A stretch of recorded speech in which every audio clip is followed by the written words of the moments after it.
कोई भी सपना साकार करने के लिए सबसे जरूरी है सही कोच का होना। चुनिए NISM क्लासेस को और करें अपने NISM NCFM का सपना साकार। Download the app now. Hi guys, welcome back to our channel. कैसे हैं आप सब? आई होप आप सब अच्छे होंगे और अपने अच्छे से प्रिपरेशंस कर रहे होंगे। ठीक है, तो जैसा कि हम NISM 8 डेरिवेटिव इक्विटी सीरीज़ का क्वेश्चंस एंड आंसर्स डिस्कस कर रहे हैं, तो चलिए आज का फर्स्ट क्वेश्चन क्या है देखते हैं। The ask price is always greater than the bid price. तो हमने पहले भी डिस्कस किया कि दो टाइप के प्राइजेस होते हैं। एक होता है ask price which is related to selling. ठीक है, ऐसा प्राइस जिस प्राइस पर sellers are willing to sell, उसको हम आस्क प्राइस बोलते हैं। एंड बिड प्राइस क्या होता है? जिस प्राइस पर buyers are willing to buy. ठीक है, ये दोनों जब सेम होंगे तभी तो ट्रेड एग्जीक्यूट होगा, है ना। ऐसे तो स्टॉक मार्केट वर्क करता है ना। तो आस्क प्राइस जो है वो always greater than bid price होता है। It is true, ask price हमेशा ज़्यादा ही होता है बिड प्राइस से। तो इसका करेक्ट आंसर है ट्रू। नेक्स्ट क्वेश्चन देखते हैं। An investor who is risk averse will invest more in fixed income and debt instruments than to equity market related investments. ठीक है, क्वेश्चन का मतलब क्या है कि एक इन्वेस्टर है जो कि बहुत ज़्यादा रिस्क से बचना चाहता है, बहुत ज़्यादा रिस्क नहीं लेना चाहता है, तो उसके लिए बेस्ट क्या होगा कि वो ज़्यादा इन्वेस्ट करे फिक्स्ड इनकम में। ऐसे इन्वेस्टमेंट्स करे जहाँ पे उसको फिक्स्ड इनकम मिलने वाले हैं, विच इज़ लाइक हमारा RD हो गया, FD हो गया, ऐसी चीज़ों पर। और डेट इंस्ट्रूमेंट पे, बिकॉज ये लेस रिस्की होते हैं और ये ज़्यादा रिस्क लेना नहीं चाहते हैं। Than to equity market related instrument, जैसे कि इक्विटी में हो गया या फिर फ्यूचर्स एंड ऑप्शंस हो गया, वो बहुत हाईली रिस्क की चीज़ें हैं, तो उससे तो इसको दूर ही रखें। तो इसीलिए इसका करेक्ट आंसर होगा ट्रू, बिकॉज वो इन्वेस्ट करेगा ज़्यादा, उसका शेयर जो होगा वो फिक्स्ड इनकम और डेट इंस्ट्रूमेंट्स में होगा। ठीक है, हम इक्विटी में तभी करेंगे जब थोड़ा सा वो रिस्क लेने को रेडी हो। ओके, तो ये हमारा करेक्ट आंसर है। नेक्स्ट क्वेश्चन की तरफ बढ़ते हैं। नेक्स्ट क्वेश्चन क्या है? A derivative contract made directly over telephone by two parties is called futures contract. No, is called forward contract.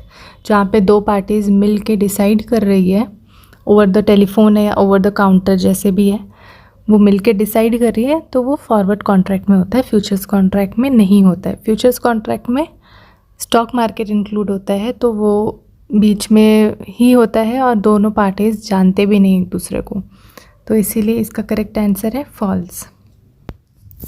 Now the next question is important element of risk management is. इसके options क्या क्या है? Monitoring capital adequacy requirement of members, regular evaluation of trading members positions, collections of margin. तो देखिए, risk management का सबसे important element क्या है, ये हमारे क्वेश्चंस में पूछ रहा है। तो पहली चीज़ है कि कैपिटल एडिक्वेसी रिक्वायरमेंट मेंबर की कितनी है वो चेक करना, उनके ट्रेडिंग पोजीशंस जो भी है उसको इवैल्यूएट करना, उसको इम्प्रूव कैसे कर सकते हैं उस पर ध्यान देना, और मार्जिन्स कलेक्ट करना। तो ये तीनों चीज़ें इम्पॉर्टेंट एलिमेंट्स में आती है रिस्क मैनेजमेंट की। ठीक है, तो इसका करेक्ट आंसर होगा all of the above.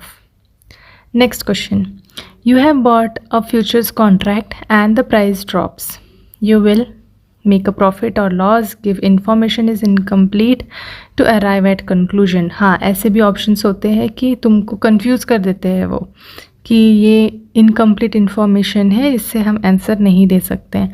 But ऐसा नहीं है, अगर आप क्वेश्चन पढ़ते हैं, उसको समझते हैं, तो जैसे इसमें पूछा गया है कि आपने फ्यूचर्स कॉन्ट्रैक्ट बाई किए हैं और प्राइस गिर गया है, तो फ्यूचर्स कॉन्ट्रैक्ट में तो लॉस हो जाएगा आपका, है ना, बिकॉज ये भी कैश मार्केट जैसे ही वर्क करता है कि अगर कैश में भी आपने अगर कोई स्टॉक बाई किया है और वो गिर गया तो आपका लॉस होगा।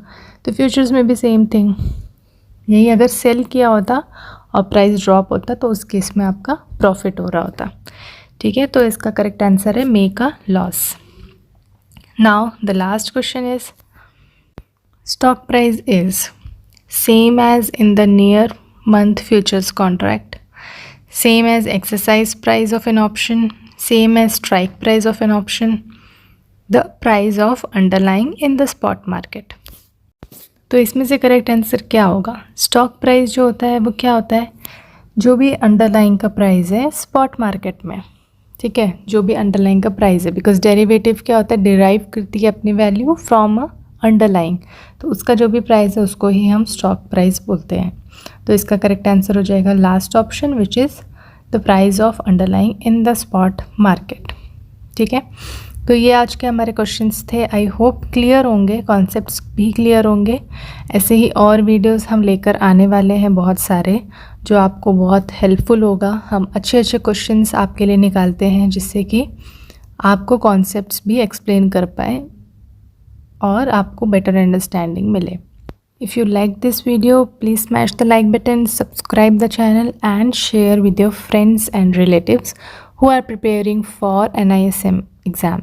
ठीक है, चलिए मिलते हैं नेक्स्ट वीडियो में. तब तक के लिए study well, take care and bye.